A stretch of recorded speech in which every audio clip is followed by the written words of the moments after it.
Introduction. Kamal and Deep are traveling in the train. Then, a train passes from the nearby track. The train's whistle is so loud. Yeah, it's really not tolerable. I wanna ask you something. Yes, Kamal, sure. When the train passes us, the sound is loud, and when it moves away, the sound dies. Can you please explain me about this? Okay, Kamal, I will tell you. This is due to the Doppler effect. The train producing sound waves was moving with respect to us. It causes an apparent shift in the frequency of sound waves for us. That's why sound rises when the train comes near us and dies when train goes away from us. It's really interesting. I wanna know something more about this. Students, today we will study about the wave optics. Objectives. At the end of this lesson, you will be able to define wave front, know Huygens principle, understand refraction and reflection of plane waves, describe plane wave front in lens and prism, understand the Doppler effect, define electromagnetic waves, understand coherent and incoherent addition of waves, describe interference of light waves, explain Young's double-slit experiment, explain conditions for sustained interference.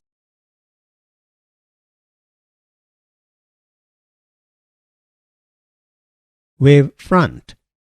Wave front is defined as the locus of all the particles of a medium vibrating in the same phase at a given instant.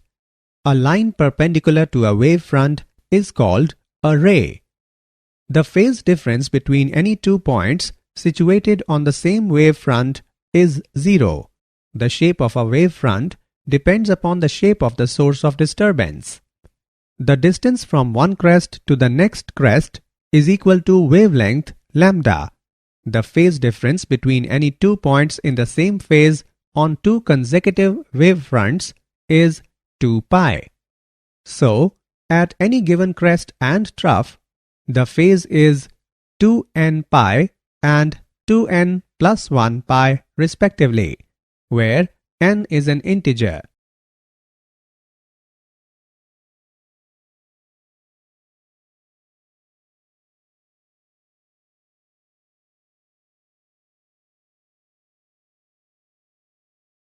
Types of wave fronts.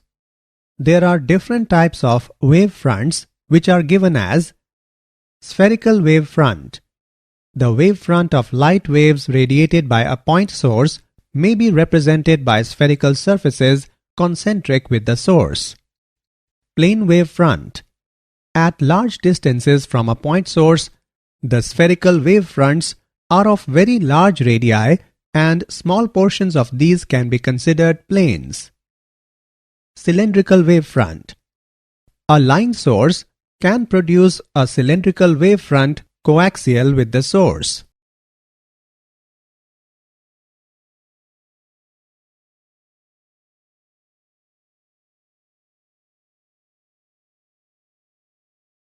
Huygens principle.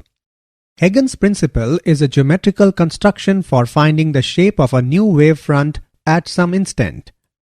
According to this principle, every point of a wave front is a source of spherical secondary waves called wavelets, which spread out in all directions with the speed of propagation of the wave in that medium. The new wave front at a later instant is the surface tangent to the secondary wavelets called the envelope of the secondary wavelets. Laws of reflection at a plane surface. The angle of incidence is the angle between the incident ray and the normal, but the ray is perpendicular to the wavefront and the normal perpendicular to the surface. Hence, the angle of incidence is the angle between the incident wavefront AB and the surface PQ. Similarly, the angle of reflection is the angle between the reflected wavefront CD and the surface PQ. Now, from the geometry of triangles BAC and DAC, AD is equal to BC and AD is equal to AC. We can say that these are congruent triangles. Hence, the angle of incidence is equal to the angle of reflection. Also, the incident ray, the reflected ray, and the normal are all in the same plane. Hence, the wave theory has proved the laws of reflection at a plane surface.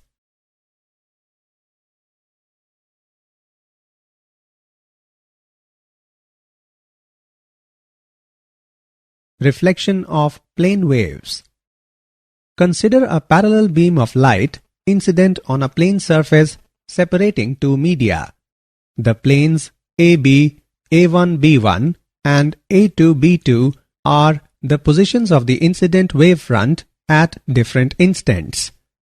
A Huygens wavelet originating from point B in the wavefront AB will move a distance B in the second medium in the same time that the wavelet from A expands in the first medium to include point A on the surface xy. Since the two wavelets have radii A and B are not in the same medium, they move with different speeds, say v1 and v2 respectively. Case 1. If medium 2 is optically denser than medium 1, then v1 is greater than v2 and hence A is greater than B. The ray is bent towards the normal. Case 2.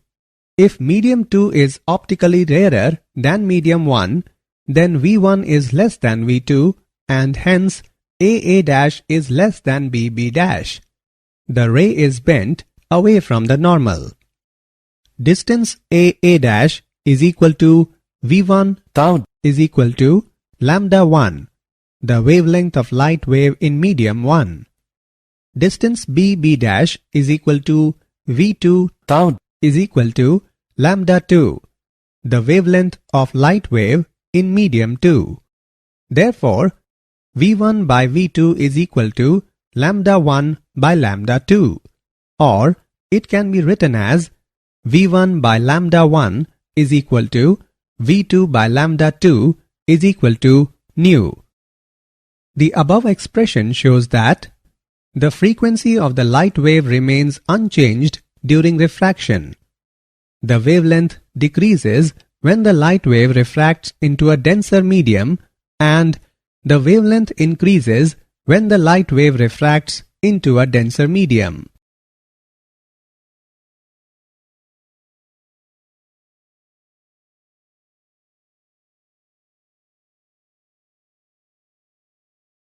Plane wavefront in lens.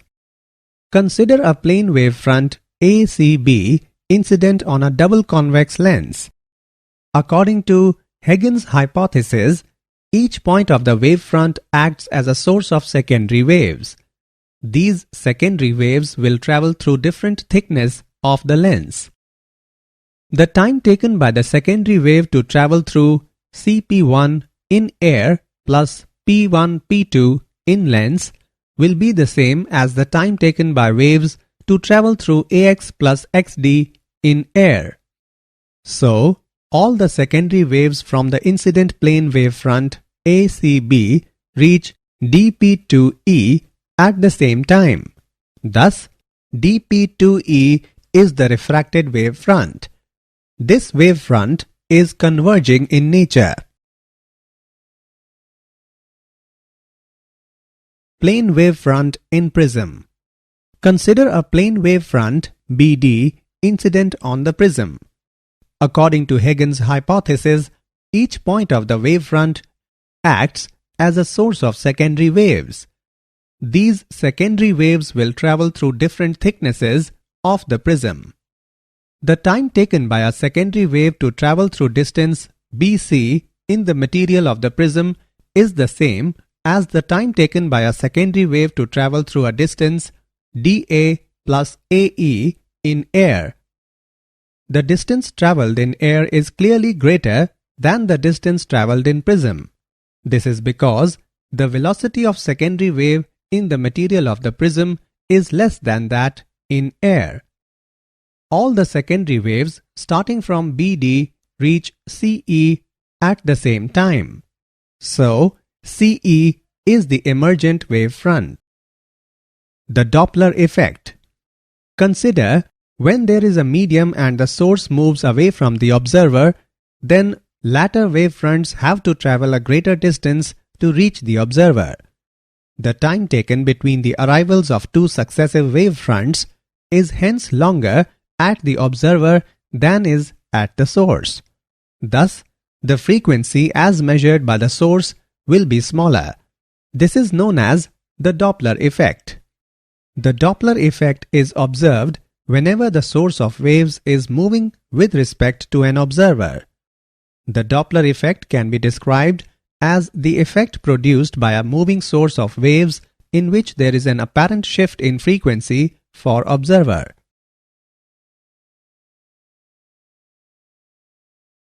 Redshift and blue shift. Redshift. The increase in wavelength due to Doppler effect is known as redshift because the wavelength in the middle of the visible region of the spectrum moves towards the red end of the spectrum. Blue shift. When waves are received from a source moving towards the observer, there is an apparent decrease in wavelength. This is referred to as blue shift.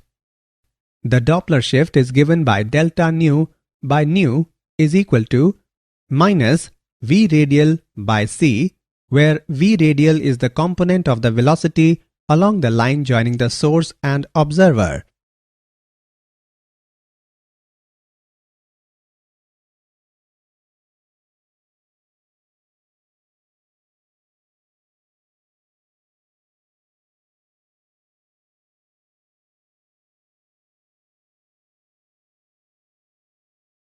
Electromagnetic waves. A wave of energy consisting of electric and magnetic fields is known as electromagnetic wave. Variations in both electric and magnetic fields occur simultaneously. As a result, they attain their maxima and minima at the same place at the same time. The directions of electric and magnetic fields are mutually perpendicular as well as to the direction of propagation of the wave. Thus, these waves are transverse in nature. The velocity of the waves depends entirely on the electric and magnetic properties of the medium in which these waves travel.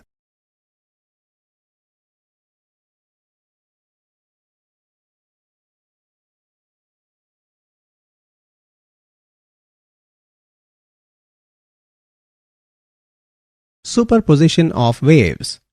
Principle of superposition states that when two or more than two waves travel in the same medium at the same time superimposing each other, then the displacement of the resultant wave at any instant is equal to the vector sum of the individual displacements at that instant.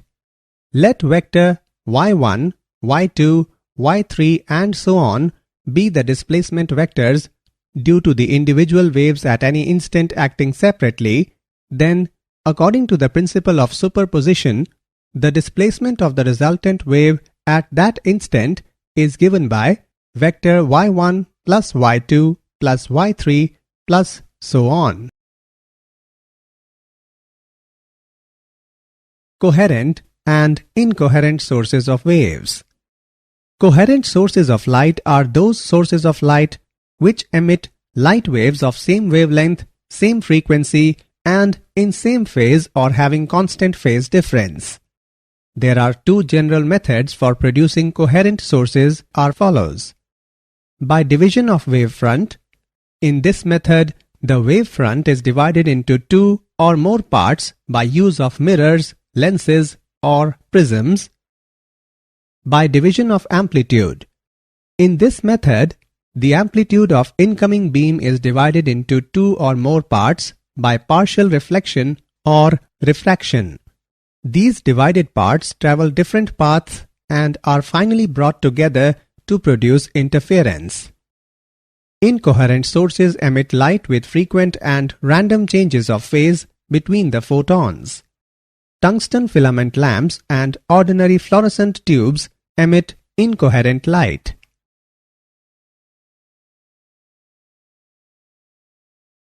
Interference of light waves. Interference of light is the phenomena of redistribution of light energy in the medium due to superimposition of light waves coming from two coherent sources. There are two types of interferences. They are constructive interference, destructive interference. The interference is constructive at the points where the resultant intensity of light is maximum, and the interference is destructive at the points where the resultant intensity of light is minimum. Constructive and destructive interference. Constructive interference. At the points of the medium where the resultant intensity of light is maximum, the interference is called as constructive interference.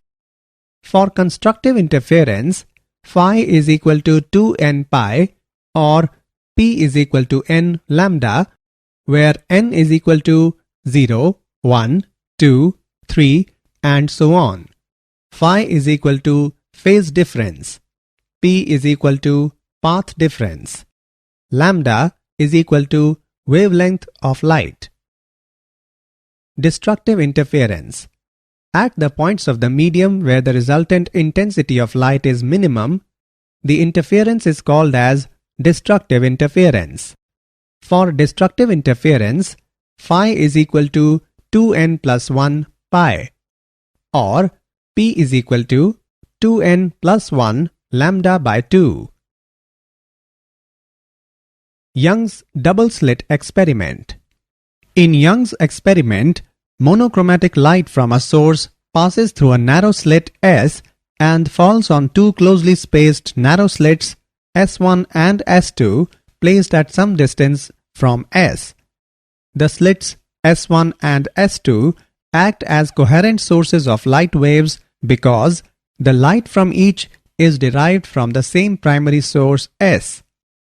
These waves interfere constructively and destructively at different points on the screen to produce a pattern of alternating bright and dark bands called interference fringes on the screen. Mathematical analysis in Young's double-slit experiment. Let S1 and S2 be coherent sources at separation D and capital D be the distance of screen from sources, then path difference between waves reaching at P is given by product of Yn and D divided by capital D. For maxima delta is equal to n lambda, position of nth maxima is given by n capital D lambda upon small d.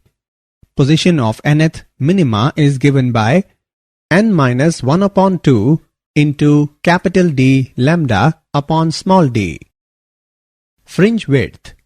Fringe width is defined as the separation between two consecutive maxima or minima. Beta is equal to y into n plus 1 minus yn, which is equal to capital D lambda upon small d. Angular fringe width is given by beta upon d, which is equal to lambda upon d. Use of white light. When white light is used to illuminate the slit, we obtain an interference pattern consisting of a central white fringe having on both sides symmetrically a few colored fringes and then uniform illumination.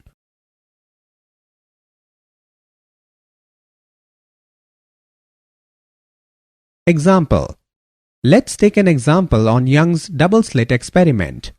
The two slits in Young's experiment are 3 mm apart, illuminated by a light of wavelength 480 nanometer. The screen is at 2 meters from the plane of the slit. Find the separation between 8th bright and 3rd dark fringe with respect to central bright fringe. Let's see the solution. Distance of 8th bright fringe from center is given by 8 capital D lambda upon small d. Distance of 3rd bright fringe from center is given by 5 capital D lambda upon 2 small d. We have y is equal to y8 minus y3. By putting the values and calculating, we get y is equal to 11 capital D lambda upon small d. Putting the values in the above equation and calculating, we get value of y is equal to 3.52 millimeter. Hence, the separation between 8th bright and 3rd dark fringe with respect to central bright fringe is 3.52 millimeter.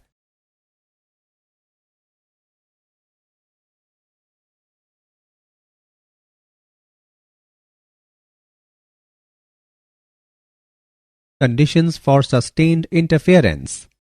The following conditions are necessary to obtain a continuous or permanent interference. The light should be monochromatic.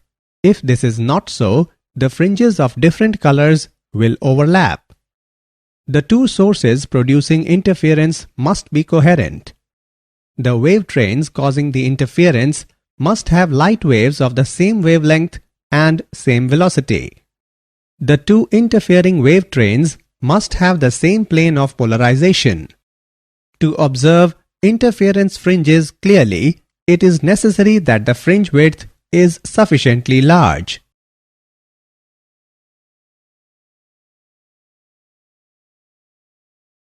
Did you know? For manufacturing reasons, a perfect lens has a spherical surface shape, though theoretically the ideal surface should be aspherical. Light slows down, bends towards the normal, and has a shorter wavelength when it enters a higher refractive index or as it moves to denser medium. Reflection of waves of sea walls or other barriers can cause an interference pattern called a standing wave. In standing waves, crests do not move laterally.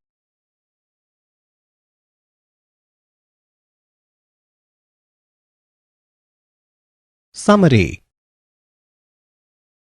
Let us summarize what we have learned. Wavefront is defined as the locus of all the particles of a medium vibrating in the same phase at a given instant. Every point of a wavefront is a source of spherical secondary waves called wavelets. The wavelength decreases when the light wave refracts into a denser medium.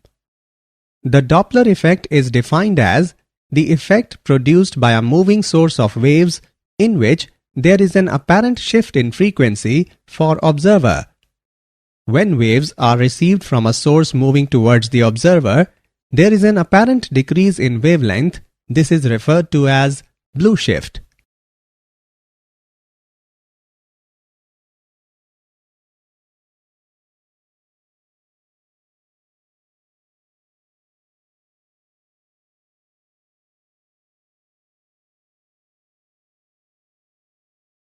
A wave of energy consisting of electric and magnetic fields is known as electromagnetic wave.